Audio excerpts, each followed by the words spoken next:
Saya Tanwiratul Fada dengan NPM belakang 147. Di sini saya akan membacakan pertanyaannya terlebih dahulu. Pada tanggal 1 November 2023, Tinitan mengontrak Bangtan Construction untuk membangun gedung seharga 1.400.000.000 di atas tanah seharga 100 juta.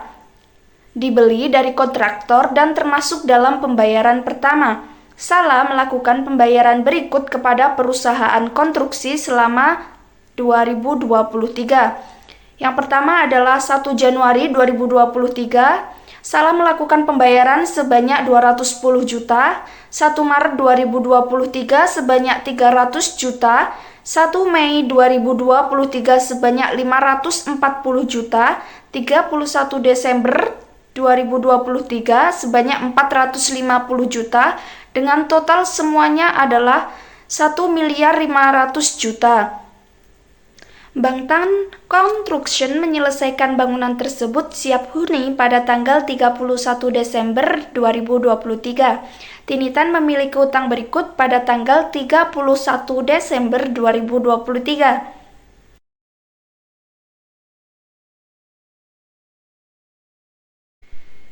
Berikut ini adalah jawaban A tentang perhitungan akumulasi pengeluaran rata-rata tertimbang untuk tahun 2023.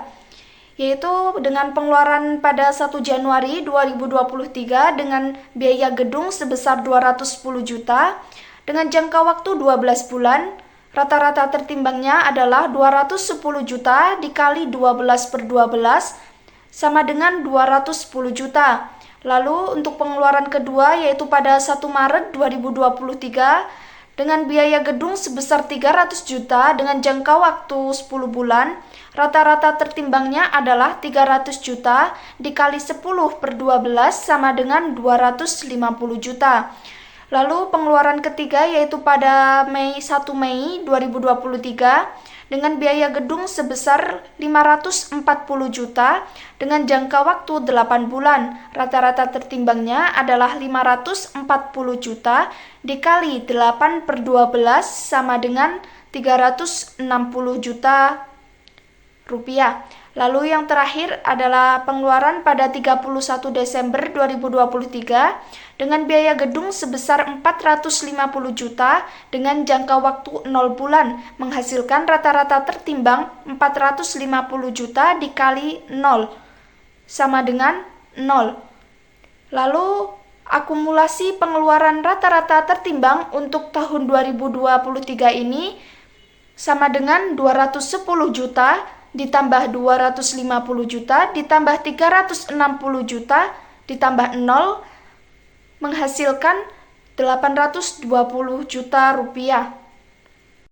Assalamualaikum warahmatullahi wabarakatuh. Perkenalkan, nama saya Danilo Pratama dengan NPM akhir 410. Oke, di sini saya disuruh menjawab soal B, yaitu soalnya mencari bunga yang dapat dihindarkan karena ditambahkan pada nilai bangunan. Di sini kita disuruh mencari bunga yang dapat dihindarkan.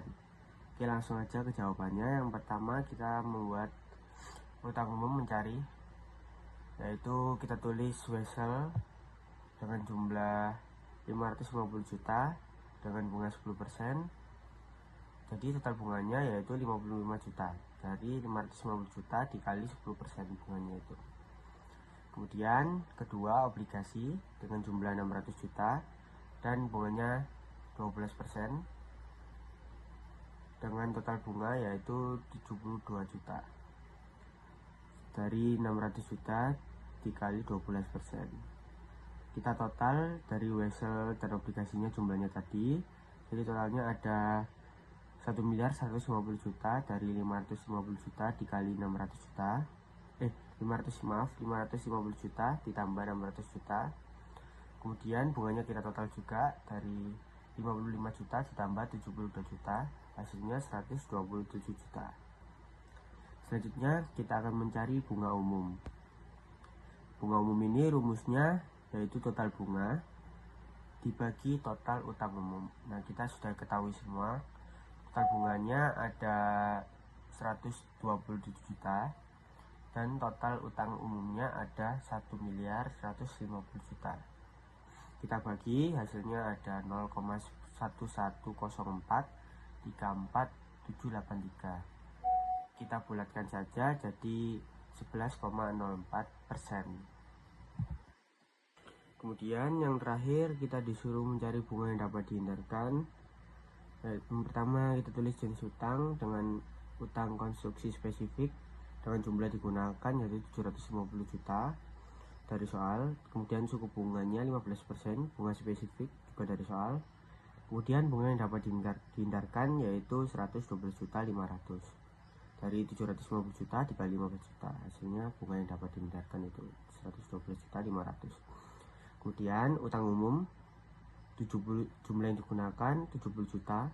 70 juta ini dari akumulasi pengeluaran 820 juta dikurangi utang konstruksi spesifik yang atas tadi 750 juta, hasilnya 70 juta. Kemudian suku bunganya 11,04%, yaitu bunga umum yang tadi kita hitung, dengan bunga yang dapat dihindarkan dengan total Rp7.728.000. Kemudian kita total utang-utangnya tadi 750 juta ditambah 70 juta, hasilnya 820 juta. Kemudian bunga yang dapat dihindarkan yang kita cari yaitu Rp120.228.000. Saya Amara Iza dengan NPM akhir 384. Selanjutnya adalah nomor 1 bagian C, yaitu total bunga yang dikeluarkan sesungguhnya. Yang pertama kita akan menghitung bunga dari wesel bayar 3 tahun, 750 juta dikali 15% sama dengan 12.500. Yang kedua ada bunga dari wesel bayar 5 tahun, yaitu 550 juta dikali 10% sama dengan 55 juta. Dan yang ketiga ada bunga dari obligasi 10 tahun, yaitu 600 juta dikali 12% sama dengan 72 juta. Lalu ketiganya di total 112.500 juta ditambah 55 juta ditambah 72 juta sama dengan 239.500 juta total bunganya. Saya Meotia Bella Aurika dengan NPM 2401301089 akan membacakan contoh soal akuntansi terkait akuisisi aktiva tetap, khususnya traktor dalam kasus PT Tani Subur. Pada tanggal 5 Mei 2024, PT Tani Subur membeli sebuah traktor modern yang digunakan untuk mendukung kegiatan panen dan pengelolaan tanah.